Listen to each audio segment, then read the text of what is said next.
Olá pessoal, aqui quem fala é Michele Camargo, seja bem-vindo a mais um vídeo do nosso canal. E no vídeo de hoje a gente vai dar continuidade à nossa série de programação, de vídeos, né, de programação Python. Ainda falando dentro de introdução, né, a gente vai falar um pouquinho sobre linguagens formais e linguagens naturais.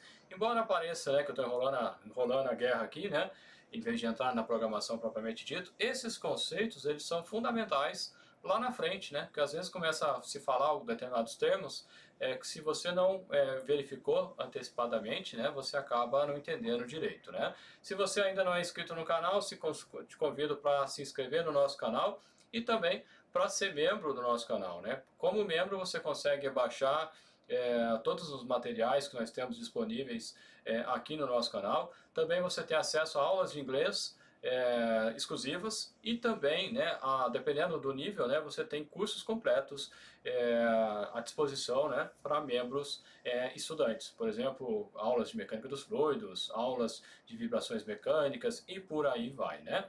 Bom, vamos voltando aqui à apresentação, né? O que a gente tem, né? O que seriam linguagens naturais? Linguagens naturais são as linguagens que nós falamos, como português, inglês, espanhol e por aí vai, né? Então, dependendo são as linguagens que, por mais que se tentem fazer coisas, digamos, regras, né? Elas vão se mudando, né? Elas mudam, né, a cada instante. O português falado na época do descobrimento do Brasil é totalmente diferente do que é falado hoje em dia, né? Então, assim a mesma coisa acontece com outras línguas também. A principal característica é que elas não são projetadas, né? Não são projetadas por pessoas, né? Elas sofrem mutações, né, ao longo do tempo, mas elas vão, né, surgindo em função do linguajar do pessoal mesmo, né? Já as linguagens formais, elas são linguagens projetadas por pessoas para aplicações específicas. Por exemplo, né, notação de matemática. Então, se eu quiser fazer o exemplo 2 mais 3, né, eu tenho que colocar 2, o sinal de mais e 3. Eu não posso colocar 2, 3 mais, né, não vai funcionar. Né? Então, quer dizer, por quê? Porque isso aqui não obedece à linguagem projetada para a matemática. A mesma coisa a notação de química. Se eu quiser fazer o símbolo do oxigênio, né, o símbolo do oxigênio é O2, né? O2. Se eu colocar 2O, é outra coisa, não funciona. Então, ou seja, a linguagem formal ela possui regras a serem obedecidas, né? E a linguagem de programação é um tipo de linguagem formal. Se você não obedecer aquelas regras, você não vai conseguir programar. Né? Por isso que é importante, por isso que a gente está falando desse tema aqui também, antes de começar na parte de programação propriamente dito, né? As linguagens formais possuem regras estritas quanto à sintaxe, né? Você tem que ser daquele jeito, não pode mudar. Se tiver que ter dois pontos, tem que ter dois pontos. No Excel, por exemplo, se você vai usar a função se, você tem que colocar se, parênteses, a condição 1, dois pontos, a condição 2, dois pontos, e né, a condição que tem que ser, e fechar com parênteses. Esqueceu o parênteses, dá erro. Esqueceu o ponto e vírgula, dá erro. E por aí vai. Ou seja, o Excel é uma ferramenta de programação também, se você souber utilizar também, né? Então, nesse exemplo aqui, 3 mais 3 igual a 6, né? Como eu disse, eu não posso escrever 3 igual a mais 3, o cifrão 6, né? Isso não é aceito porque não é a linguagem matemática adequada, né? Não serve para expressar, né, os fundamentos matemáticos, né? Isso vale para física também e por aí vai, né? As regras de sintaxes, elas são de dois tipos, né? Relacionado aos chamados tokens. Os tokens são elementos básicos da linguagem, já falando já da linguagem. Então existem palavras que são específicas, você não pode usar como variável. Por exemplo, se você quiser usar justamente os comandos, né? Então na NoPython você tem o comando print. O comando print, não adianta você querer definir uma função como print, que não vai obedecer, porque ele faz parte dos chamados tokens. Existem símbolos que se você usar asteriscos assim, e asteriscos é o símbolo para comentário. Tudo que você colocar, tudo que tiver escrito aqui, à direita do asterisco, ele não, a programação ela não vai considerar, os comentários são para quem está analisando a programação, né, o programa escrito, né? E a gente coloca essas observações justamente para facilitar a nossa análise. Depois de um certo tempo, a gente esquece. Se você começa a fazer um programa hoje e volta nele daqui 2 dias, você já vai esquecer a lógica que você estava tendo lá no 2 dias para trás. Então, escrever os comentários facilita. Então, esse símbolo ele é específico para que você coloque comentários. Se você pega, por exemplo, o Scilab, o MATLAB, o C++, eles vão ter símbolos diferentes para a mesma coisa. Né? Então, essas que são as diferenças de uma linguagem para outra. E eu tenho a regra relacionada à estrutura de uma expressão. Então, nesse exemplo aqui que eu comentei, se eu quero somar 3 mais 3 e falar que é igual a 6, eu não posso escrever 3 igual a mais 3 cifrão 6. O cifrão, ele não é um token válido, ou seja, ele não faz parte, não é um símbolo que eu possa utilizar aqui, né? Não é uma palavra que eu possa utilizar para fazer essa anotação matemática, e o formato tá errado.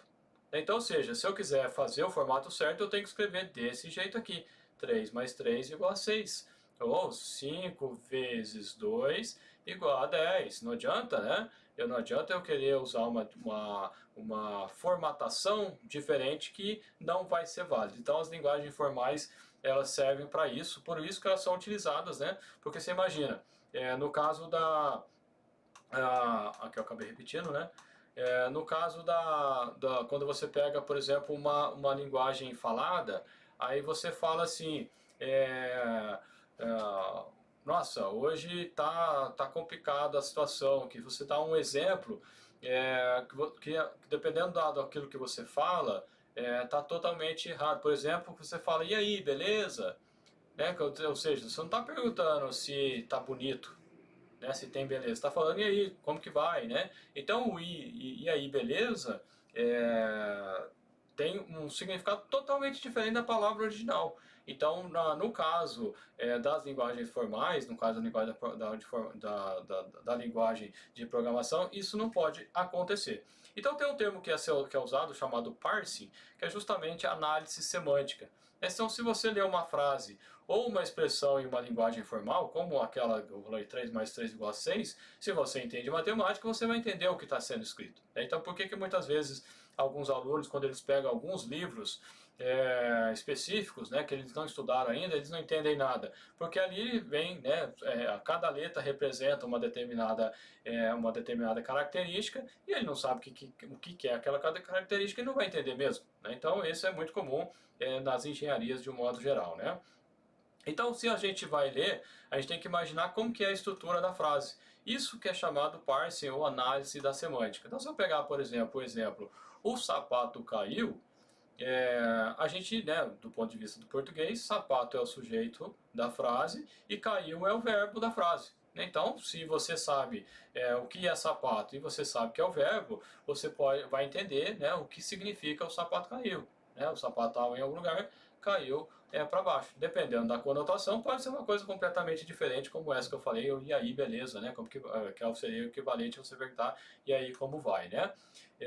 Então, se você analisou e entendeu o significado, você fez a semântica da frase. Né? Então, a semântica é a mesma coisa que no inglês aqui, parsing, como as linguagens são desenvolvidas em inglês, né? Todos os termos que são usados são em inglês. O Excel, até um tempo atrás, as funções todas eram em inglês também, né? Tem acho que não sei exatamente quantos anos, mas eu tô falando assim, coisa de 10, 15 anos atrás, com certeza, né?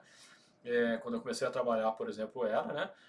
E aí hoje não, hoje você usa as funções traduzidas, né? Sim, então, se não, até os comandos, Ctrl+C, Ctrl+V, Ctrl+A, né? Então o Ctrl+A, que é o que seria o Ctrl+All, né? De todos, dependendo no Word, por exemplo, você tem que dar o Ctrl+T, que é de todos, né? Traduzido. Mas nas linguagens de programação continua tudo em inglês, né? Então as diferenças entre a linguagem natural, a linguagem natural e a linguagem formal, o que a formal não pode ter de jeito nenhum, não pode ter ambiguidade. Então, nesse exemplo, o sapato caiu, o sapato caiu, ponto, né? Isso se fosse do ponto de vista formal. Mas do natural pode significar outras coisas, né? Redundância, né? Então, eu tenho não que não possa, né? Mas nas formais a gente não vai ter redundância nas informações. E a questão da literalidade, né? Ou seja, se 2 é mais 2 é 4, é 4, acabou. Não tem contexto, né? Não é igual a linguagem falada, né? Que tem contexto. Por que que isso é importante, né? Isso é importante porque normalmente a gente tende a repetir aquilo que a gente está acostumado. Então, como a gente está acostumado com esse tipo de coisa, que dependendo do contexto é uma coisa, dependendo do contexto é outra, né? Na linguagem de programação, então, você não pode cometer esse tipo de coisa. Você vai ter que pensar na resposta exata.